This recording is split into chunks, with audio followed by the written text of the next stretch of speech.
the state of Michigan. I know that she has gained a tremendous amount from the exposure that she has had in this facility to the innovation that is delivering this Ford F-150 Lightning, to meeting the amazingly skilled Michigan UAW workers who are helping to make this possible, and the entire team at Ford. I want to thank you, CFO Lawler, for hosting us today for this important conversation about economic opportunity and potential here in the state of Michigan and what that means for the country. There also are others here I'd like to acknowledge. I want to start with the esteemed members of the Michigan Congressional Delegation. I would like to thank Congresswoman Debbie Dingell and Congressman Andy Levin and Congresswoman Haley Stevens for your work and your attendance here. The legislation that you have passed and that has delivered to the state of Michigan, the resources that have been made available, are really what enables the kind of economic opportunity that we are all working to seek to create together.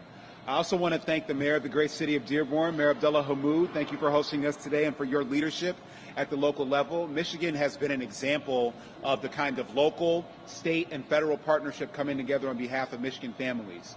And last but not least, I would like to thank my counterpart in the Michigan legislature, State Senator Sylvia Santana, for your leadership and your participation in today's event. Secretary Yellen, again, I want to thank you for everything that you and the Biden-Harris administration represent and how you are creating economic opportunity through the amazing policies that you have advocated for and have signed into law. I want to start with the CHIPS and Science Act and the Inflation Reduction Act. With these two pieces of legislation, we are absolutely creating jobs, investing in the future of the mobility economy, surging clean energy production, and growing our economy overall, creating a pathway for everyone to participate in a prosperous future. We here in Michigan are competing with everyone in the world, but we're competing to make sure that Michigan stays in the lead when it comes to defining how people, goods, services, and ideas move, and how we can prove that we can come together to build amazing things and create amazing solutions here in the state of Michigan. Now, more specifically, I do want to touch on the Inflation Reduction Act. This legislation is transformational for the economy of Michigan. Thanks to the IRA, we will move supply chains from overseas to right here in communities across Michigan, all of which will lower the costs of goods and services for Michigan families. We will increase clean energy production and create good-paying union manufacturing jobs right here in Michigan. I do want to note and thank Ford for the leadership on the clean energy economy here in the state of Michigan. Just recently, we announced with CEO Farley and DTE Energy the largest purchase of clean and renewable energy from a utility company in the history of the United States of America. That has increased solar production in the state of Michigan by 70%, helping accelerate us toward our goals of being carbon neutral at the state level by 2030. Now, just this week, Governor Gretchen Whitmer signed 3 executive directives instituting a whole-of-government approach in lowering costs for families, connecting Michigan companies to the resources that have been made available by the Inflation Reduction Act, strengthening our state's overall economic competitiveness. We cannot wait to build on this foundation because it will make a real difference. Now on to the CHIPS and Science Act. You know, it was in the 20th century that our legendary automotive industry put the world on wheels and defined the middle class of America. With the CHIPS and Science Act, this is helping us take up the mantle of mobility leadership once again for the next 100 years to come. Now, already we've invested in our workers in our communities through investments in partnership with companies that are on the leading edge of semiconductor and battery technology like KLA, SK Siltron, Hemlock Semiconductor. We are bringing home high-tech semiconductor supply chain jobs that are critical to the energy, mobility, life sciences, and aerospace industries going forward across the globe. The CHIPS Act will help us build on these investments and the 25,000 auto jobs that we've been able to announce since taking office. The truth is, our economic agenda, as much as we've been able to do, is not about the past. It is about the future, about investing in our people, in our communities, about our unbreakable Michigan spirit, about building a Michigan where entrepreneurs and people with ideas can bring those ideas to the world and make them a reality, where workers can learn new skills, can find good-paying jobs, and where families can enjoy clean air, the most beautiful lakes that God has ever created, and everything that the state of Michigan has to offer.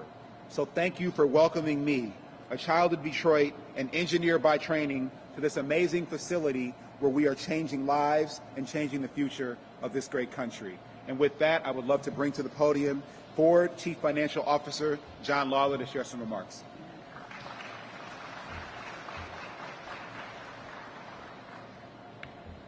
Thank you, Lieutenant Governor Gilchrist, and hello, everyone. Welcome to our Ford Rouge Center. I'm John Lawler, Chief Financial Officer at Ford Motor Company. This is the home of the breakthrough F-150 Lightning electric pickup truck. And we're always proud to show the world how we're innovating to create exceptional experiences and values for our customers and for everyone who relies on Ford.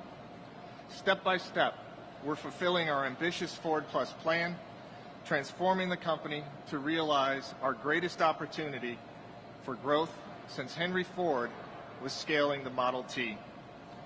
We're delighted to play host to the distinguished U.S. Treasury Secretary Janet Yellen, 3 of Michigan's U.S. representatives, Congressman Dingell, Andy Levin, and Haley Stevens, and our other honored guests in attendance with us here today. Ford Plus involves fundamentally changing virtually everything about how we're operated for more than a century, how we think, what we prioritize, and the speed within which we act. We're combining the capabilities of a traditional automaker with the nimbleness and inventiveness of a startup to create a different kind of company. Central to the plan are leading in connected electrified vehicles, expanding demand for our iconic gas-powered vehicles, and developing and delivering innovative software and services. Our success at those things will be good for our customers, good for the planet, and good for Ford's business and all of our stakeholders. Now, Ford is doing that while staying true to who we are and solidifying our position as America's #1 auto manufacturer. We assemble more vehicles and employ more hourly workers in the U.S. than any other automaker. Our suppliers have people working at more than 5,300 U.S.-based sites, and in total, we support more than 1 million good-paying American jobs. In total, we're leading the nation and the global effort to shift to high-performing, zero-emissions vehicles. Now, additionally, Ford is investing more than $50 billion in electric vehicles and the batteries and other components required to power them. We expect to reach a global annual run rate of 600,000 electric vehicles late next year and a run rate of 2 million electric vehicles by the end of 2026. And by 2030, we anticipate that fully 1/2 of our worldwide production volume will be electric vehicles. And today, Ford is the only automaker with must-have electric vehicles in 3 high-volume, mainstream product categories: the award-winning Mustang Mach-E SUV, the F-150 Lightning, the all-electric version of the most popular pickup truck in North America for the past 45 years, and the E-Transit, which today accounts for more than 90% of electric commercial van sales. Sales of Ford electric vehicles were up 4-fold last month from a year ago, as customers have made us the #2 EV brand in the United States. At the same time, we're working overtime to localize more of our critical supply chain in the U.S., including semiconductors and EV batteries used in our vehicles. Now, these ambitions for our customers and our country require strong partnerships with government. Passage of the Bipartisan CHIPS Act and signing of the Inflation Reduction Act are important steps forward. They will help us assure that the U.S. is competitive, that we reach our essential shared national climate goals, and that we generate and strengthen American manufacturing jobs. The benefits from those measures including consumer tax incentives for EVs, won't accrue overnight. But leaders like Secretary Yellen recognize that they will make a huge difference over time. You'll see that in all kinds of ways, including from Ford, as we continue to live up to our purpose and promise to help build a better world where every person is free to move and pursue their dreams. Again, thank you for your time and interest. Now it's my privilege to turn the podium over to the 78th Treasury Secretary of the United States, Janet Yellen.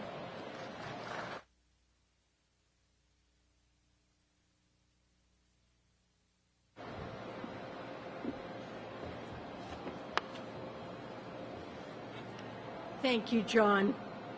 Before I get started, I just heard the sad news that the Queen of England has passed, and I want to say that our thoughts are with her family and with the people of the United Kingdom.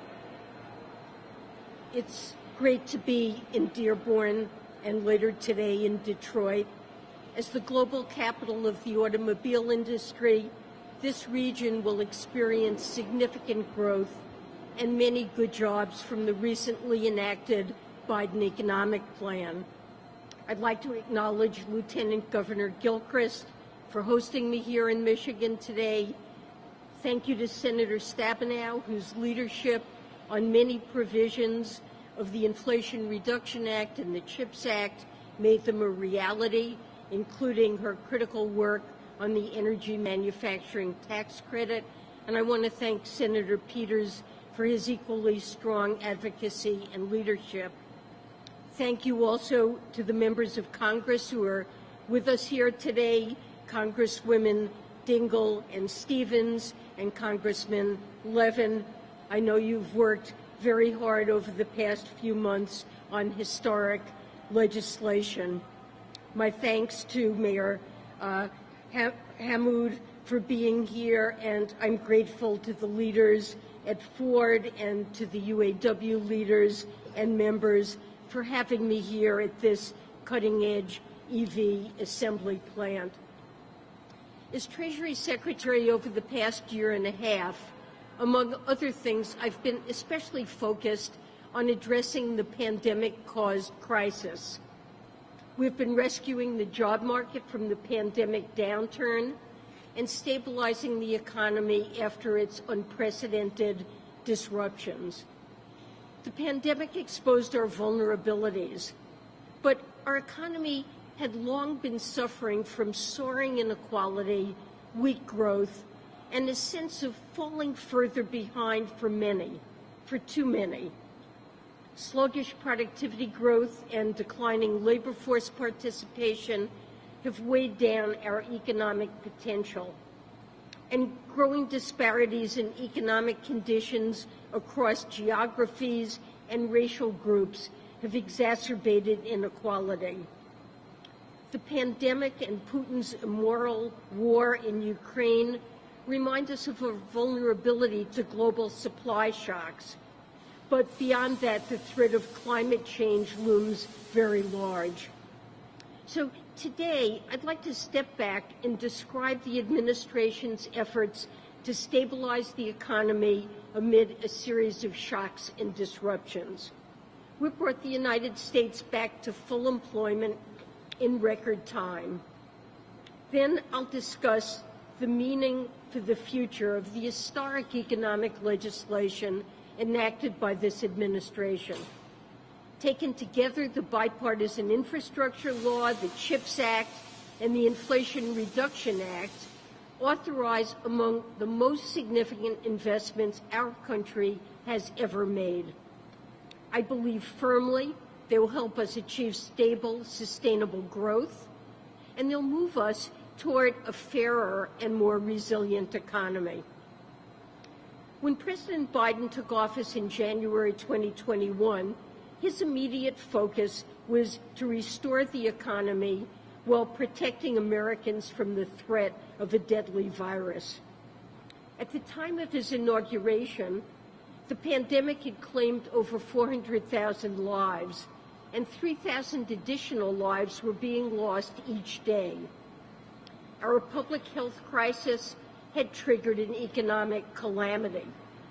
The unemployment rate was over 6%, with more than 800,000 new jobless claims on average every week. It's important to remember the context for the president's actions. At that time, we faced unprecedented uncertainty about the fate of our economy. And the truth is that in 2020 and 2021, the tail risk of the pandemic's impact on our economy was a downturn that could have matched the Great Depression. Our policy response had to sufficiently address all the potential outcomes. So the federal government intervened to keep businesses open, to keep Americans in their homes, and to keep local governments well-resourced. Our plans worked. Due to the American Rescue Plan and our vaccination campaign, the United States experienced the fastest pace of job creation in our history. Household balance sheets are strong, and businesses continue to invest. Our broad and inclusive recovery has outpaced that of most other large economies. And measured by gross domestic income, our economy continues to expand and is operating above levels that would have been predicted pre-pandemic. It's fair to say, by any traditional metric, we have experienced one of the quickest recoveries in our modern history. Now, Americans are rightfully concerned that higher prices are squeezing their day-to-day budgets and their longer-term savings. The causes of inflation are largely global, but the pain of inflation is personal. This administration's top priority is to combat inflation, even as we know the Federal Reserve has the primary role to play in restoring price stability. The President and his entire economic team have focused particularly on our supply chains and energy markets. Last year, when supply chain bottlenecks contributed to upward pressure on prices, the administration worked with partners to recruit more truck drivers, to fund pop-up container yards, and to get several ports on 24/7 operations. We've also released 1 million barrels of oil per day from our strategic petroleum reserve. And by Treasury estimates, the President's decision has reduced the price of gas by between around 17 and 42 cents per gallon this year. In markets where we couldn't help lower prices by expanding supply, we aimed to mitigate the pain directly through cost relief. The newly passed Inflation Reduction Act boldly reduces everyday costs for families around the country.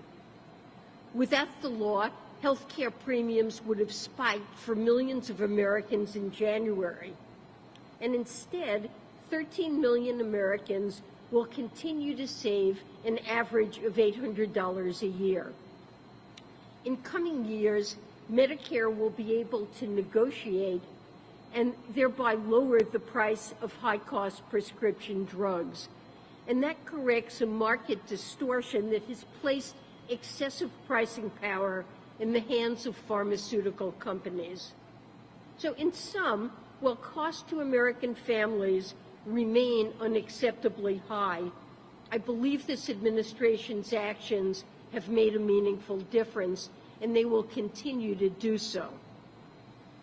As we continue to tackle inflation, President Biden has made clear we cannot just return to the old normal. The recent trifecta of legislation our administration has signed into law will strengthen the foundations of long-term growth at the core of our post-pandemic economy. Earlier this year, I described many of these policies as modern supply-side economics. I described how, prior to the pandemic, higher inequality was accompanied by slower growth. And now, with an economy at full employment, we are uniquely suited for a supply-side expansion that delivers sustainable growth and reduces inequality. Just over half a year after we introduced this concept, the Biden administration has delivered on key aspects of this modern supply-side agenda. And in doing so, we're making a generational investment in the strength of our economy and in the prosperity of our citizens. And in particular, I'd like to touch on three economic impacts of the newly passed Biden economic plan. They are expanded productive capacity of our economy, increased resilience to global shocks, and greater fairness for workers and businesses. The Bipartisan Infrastructure Law, the CHIPS Act, and Inflation Reduction Act will expand the productive capacity of our economy. They will raise the ceiling for what our economy can potentially produce, and they will provide an historic injection of funding into investments that have been too long neglected. Economists have long stressed the importance of basic public infrastructure for economic growth. Yet more than 40,000 bridges, 1 in 5 miles of highway, and major roads in America are in poor condition. Our plan provides the funds to fix roads, ports, bridges, and public transit. People and goods will move faster and with fewer bumps and costly supply chain snarls, such as the ones we've seen during the pandemic. And these improvements will expand output, and they'll enhance the productivity of American workers. Studies show that a 10% increase in government infrastructure investment grows national output by over a percentage point in the long run. Our plan will also bring high-speed internet to unserved and underserved communities across the country. During the pandemic, I heard heartbreaking stories about parents who drove every day to parking lots with Wi-Fi so their children could complete their homework online. With this closing of the digital divide, more children will be able to complete their online schoolwork right at home. The economic opportunities for millions of Americans currently without adequate internet service will be broadened. And regardless of where they live, they will have access to new jobs or customers around the world. Economists have also long underscored the contribution of investments in research and development to American productivity growth. While recent attention on the CHIPS Act has been focused on semiconductor manufacturing, our plan also authorizes tens of billions in federal government investment into research and development across a range of agencies. And this authorization really couldn't come too soon. The United States now ranks 10th in the world in terms of R&D investments as a share of output. Over half a century ago, the federal government spent 1.9% of GDP on R&D. That was partly to fuel the race to the moon. But in recent years, it's spent a third of that. The estimated cost of the retreat in public R&D is $200 billion per year in lost economic output.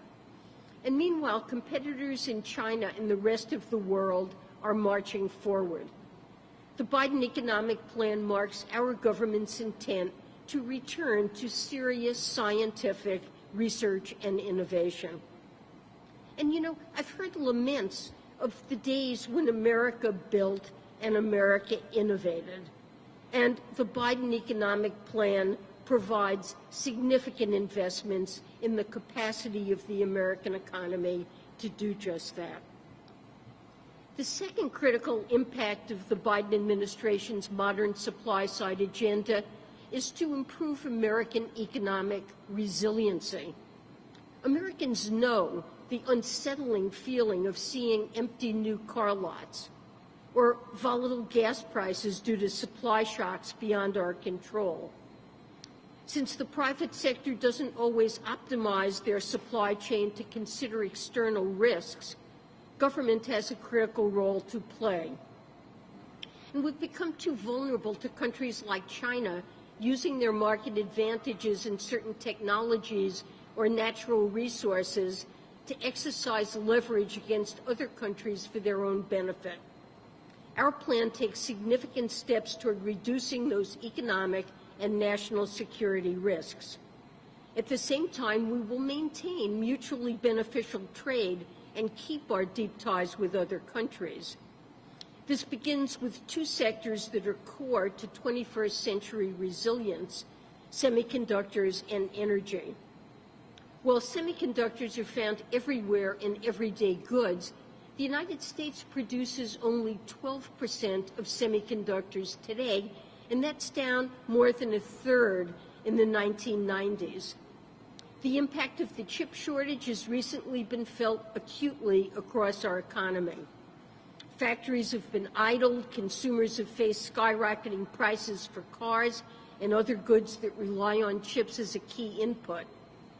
Our plan, which is powered by the CHIPS law, provides around $40 billion in incentives to onshore semiconductor manufacturing in the U.S. There will be greater certainty in our increasingly technology-dependent economy. And progress has already been made. A number of semiconductor manufacturers have already announced expansions of their U.S. footprint since the passage of the law. The past few years have also reminded us of our vulnerability to geopolitical and climate-related shocks.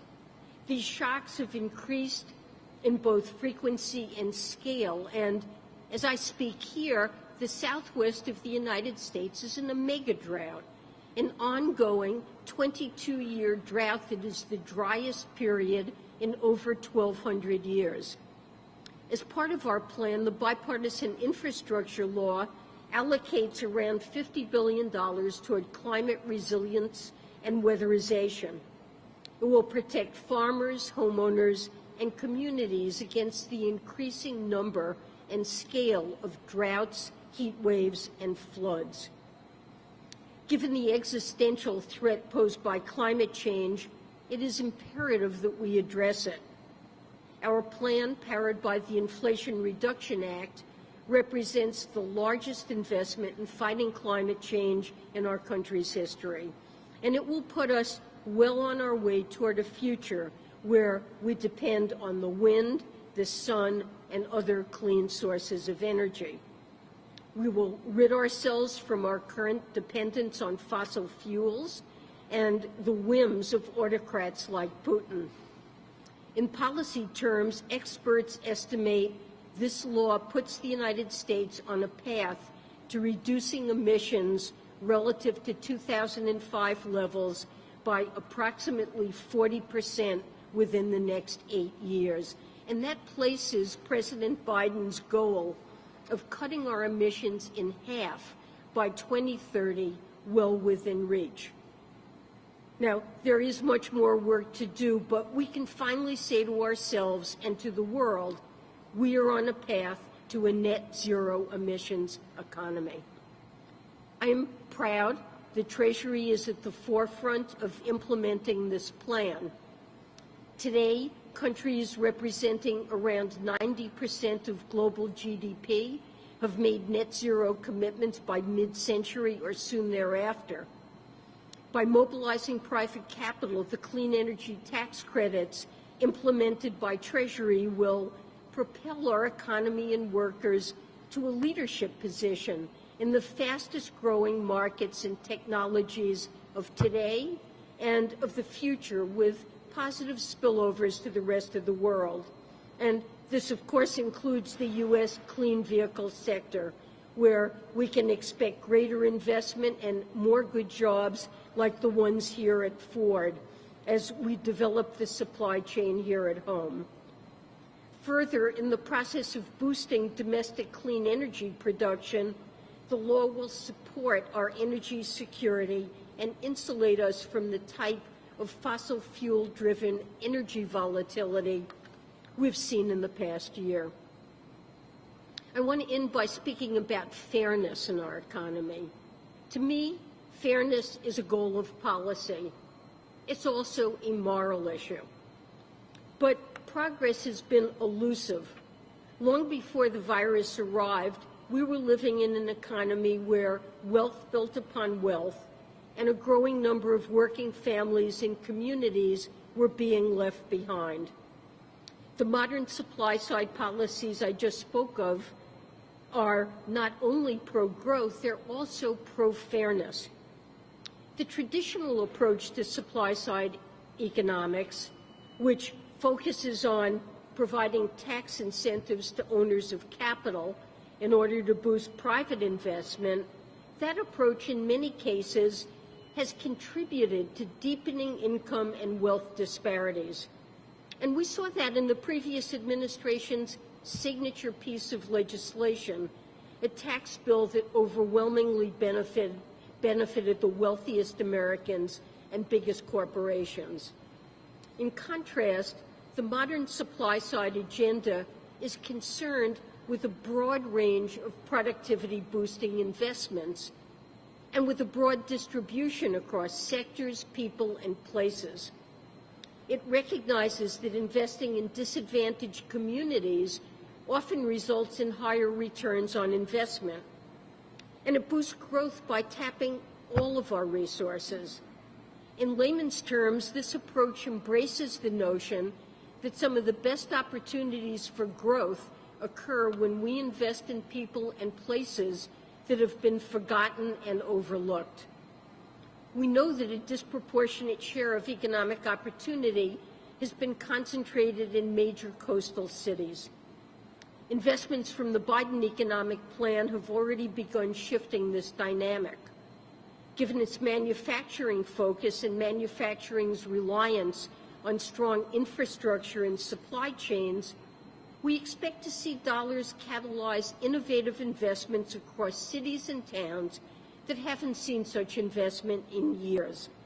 As an example, to spur regional economic development, the Commerce Department will establish at least 20 regional technology and innovation hubs, and they will be geographically dispersed with priority for underserved and underrepresented communities. Such dispersal of economic opportunity across the country will mean good new jobs in industries of the future. And it will also lead to cascading economic progress for local communities that are vital to the economic and social fabric of our country. Beyond our growth strategy, the administration is focused on other ways to build fairness in our economy, and that includes fixing the tax system. With the President's leadership, we secured $80 billion of funding for the Internal Revenue Service. That reverses a steep decline over a decade. Billions of dollars will go toward tangible investments, and taxpayers will see that when they interact with the IRS. There will be improved customer service, more answered calls, expedited return processing and refunds, updated computer systems, simplified tax filings. Furthermore, this funding will also help correct a two-tiered tax system by ensuring that large corporations and high-income earners cannot avoid paying the taxes they owe. The tax gap, which is the amount of money that's owed but not paid to the IRS, is huge. It's estimated at $7 trillion over the next decade, and it's disproportionately concentrated among high earners. These earners have more complex and opaque sources of income, and due to the IRS's resource constraints, they're very rarely audited. That means an increased burden in funding our government and investing in our economy falls on working and middle-class families, families that are doing everything right. These resources will enable the IRS to increase audits of taxpayers at the high end and collect taxes from those who have not paid their full bill. And I have made clear this funding will not be used to raise audit rates relative to recent years for households making under $400,000 annually. Rather, with the right technological infrastructure in place, audit rates for those honest taxpayers will actually decline. And this funding will help the IRS collect billions in revenue, which can be used to reduce the deficit, fund additional public investments, or lower taxes for working families. Combined with the corporate tax reforms in the law, this funding also represents some of the most significant steps we have taken in recent years to build a fairer and more effective tax system. So, to summarize, the decisive actions taken by President Biden to vaccinate individuals and control the virus saved countless American lives. And these life-saving measures were accompanied by policies to revive and reinvigorate the economy. Over the past year and a half, the United States has experienced an historic jobs recovery. We've expanded our capacity for sustainable, resilient growth and advanced economic fairness. So where do we go from here? As we look to the fall and the months beyond, our administration is ready to build on the achievements of the past year. The most immediate challenge, of course, is to return to an environment of stable prices without sacrificing the economic gains of the past 2 years. To ensure our long-term economic stability, we must keep our public finances on a sound footing, and we'll build on the momentum of the Inflation Reduction Act's corporate tax reforms to advocate for additional reforms of our tax code and the global tax system, which includes closing loopholes and returning tax rates for high earners and corporations toward historical norms. By making everyone pay their fair share, these reforms will provide our government with additional fiscal room to make critical investments. We'll continue to support sustainable, resilient growth. In the coming months, we expect to see significant movements of private capital into growing industries such as clean energy production and semiconductor fabrication. We'll coordinate permitting reform across the government to speed up these investments while upholding bedrock standards and laws. We also understand the importance of reliable and sustainable sourcing of raw materials and minerals, such as polysilicon, lithium, and cobalt, and iron and steel, as we build the chips, batteries, and infrastructure of the future. We especially understand the urgency of investing in and expanding America's most valuable economic asset, our workforce. Programs like free community college and expanded workforce training increase the productivity of our labor force. And we must invest in structural reforms that increase our labor force participation rate. A large body of research shows that high-quality, affordable childcare and free preschool increase the odds that parents, particularly mothers, will participate in the workforce, and there are lasting benefits for the outcomes of their children. Lastly, we'll continue to pursue economic fairness. The policies I just outlined, from tax reforms to affordable child care, are powerful tools to level the playing field. But there's more, and I believe it's a national imperative to improve the affordability of housing, and that will confer substantial health, social, and economic benefits on low and middle income families. Simply put, it should be easy, not hard, to put a roof over your head. Even as the administration's policies prevented the tsunami of pandemic-related evictions we feared, we must continue advancing our coordinated government approach to expand the supply of housing. For all there's left to do, let me say this.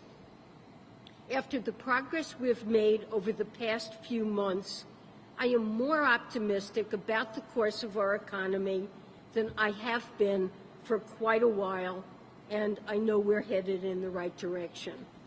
Thank you very much.